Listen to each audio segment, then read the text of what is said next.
Keith Jackson loved soccer. From the moment he could walk, he had a soccer ball at his feet. His passion for the game was unmatched, and he spent every free moment practicing and perfecting his skills. He was really, really good at it. His friends and family were always amazed at how effortlessly he could control the ball.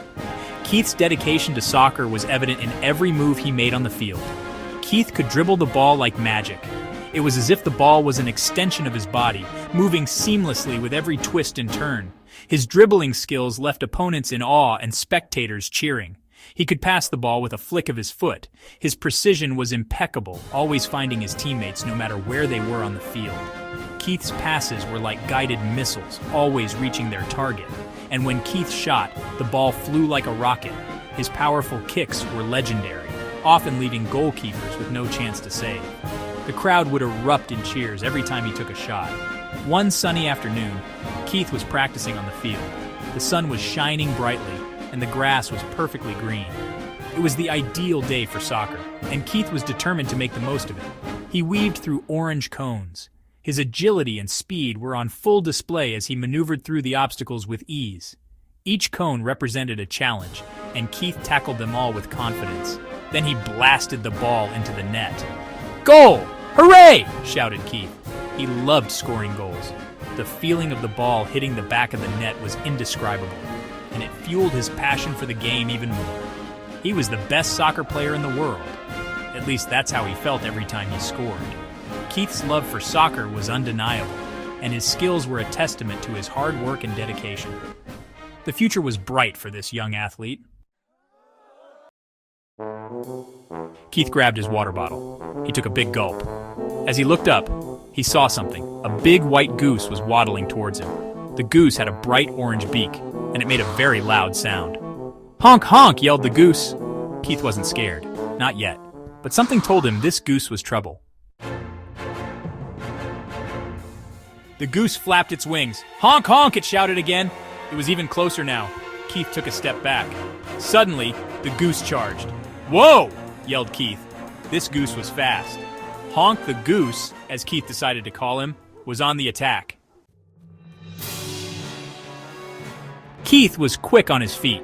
He had always been known for his agility and speed, traits that made him a formidable soccer player. From a young age, Keith had a natural talent for the game, and he spent countless hours practicing and honing his skills. He was a soccer player, after all. His teammates often marveled at his ability to maneuver the ball with such precision and grace. Whether it was a friendly match or a high-stakes game, Keith always gave it his all. He dodged out of the way just in time. His reflexes were sharp, and he had an uncanny ability to anticipate his opponent's moves. This particular day was no different. Keith was in top form. Honk the goose missed him by an inch. The crowd gasped as the goose lunged, but Keith's quick thinking saved him. Honk was known for being a tricky opponent, but Keith was always one step ahead. Keith saw a soccer ball nearby. It was as if fate had placed it there just for him. He knew this was his chance to turn the tables. He scooped it up with his foot. With a deft flick, the ball was in the air, and Keith's mind was already calculating his next move. "This is how we play, Honk!" Keith shouted. His voice was filled with determination and a hint of playful challenge. The crowd cheered, sensing the excitement in the air. He kicked the ball hard. The power behind his kick was undeniable, and everyone watched in anticipation as the ball soared through the air. It bounced right towards the goose. The tension was palpable as the ball closed in on its target. Would Honk be able to dodge it, or would Keith's skillful play win the day? Honk the goose didn't like that one bit. The soccer ball had interrupted his peaceful afternoon, and he was not happy about it. His feathers ruffled, and he let out a loud, indignant honk. The ball bounced harmlessly off him, rolling away as if it had a mind of its own. Honk watched it with a mix of confusion and irritation, his eyes narrowing at the offending object. But Honk didn't honk again. He didn't charge again. Instead, he stood there, motionless, as if contemplating his next move. The field was silent, the tension palpable. He just looked at Keith. Their eyes met, and for a moment, it seemed like they were communicating without words.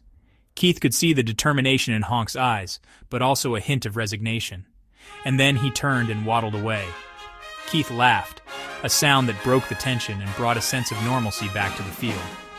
It was as if the goose had decided that this battle wasn't worth fighting. "Maybe next time, Honk," he called. his voice filled with good-natured teasing. He knew that the goose had a stubborn streak, but he also knew that this was just a minor setback. Then he picked up his ball, the one that had caused all the commotion. It felt good in his hands, a familiar weight that grounded him. He had a game to win. The field was calling to him, and he could feel the adrenaline starting to pump through his veins. This was his moment, and Keith Jackson never let anything get in the way of soccer, not even a grumpy goose. With a determined look, he set his sights on the goal, ready to give it his all.